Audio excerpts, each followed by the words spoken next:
ఏపీలో ఉన్నటువంటి 5 కోట్ల మందికి సంబంధించిన సచివాలయం కట్టే దాని మీద మన జగన్ అన్నయ్య ఓ మాట మాట్లాడాడు. ఖర్చు పెడుతున్నాడు చంద్రబాబు నాయుడు గారు, వృధా ఖర్చు చంద్రబాబు నాయుడు గారు పెడుతున్నారని. సరే అన్నయ్య, నీ మాట ప్రకారమే మనం డబ్బులు ఖర్చు లేకుండా సచివాలయం తాటేకుతో కట్టేయమందాం చంద్రబాబు నాయుడు గారిని.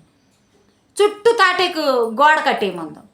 అందులోనే అందరూ తల ఒక బల్ల బెంచో వేసుకుని కూర్చుని 5 కోట్ల మంది సమస్యలతో వస్తే అక్కడే సాల్వ్ చేద్దాం. ఏనయ్య, 5 కోట్ల మందికి తాటేకు పాక చాలు. ఎటు తిరిగి తన్నిన నలుగురు మాత్రమే ఉండే తగలబడే మీకు మాత్రం 9 ప్యాలెస్లు కావాలి.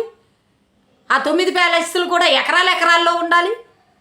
ఆ ఎకరాల్లో ఉన్న ఆ ప్యాలెస్లకి 60 గదులు ఉండాలి. 60 గదుల్లో ప్రతి గదికి దాదాపు 40-50 లక్షలు ఖర్చు పెట్టే ఒక్కొక్క బాత్ టబ్ ఉండాలి ప్రతి గదికి. మరి వాష్రూమ్లు ఉండాలి, లక్షలు ఖర్చు పెట్టే ఫ్యాన్లు ఉండాలి. ఎటు తిరిగి తనినా నలుగురు ఉండే మీ కొంపకి 5 కోట్ల మంది ఉండే ఆంధ్ర రాష్ట్రానికి సచివాలయం దానికి ఖర్చు ₹1 కూడా పెట్టకూడదు.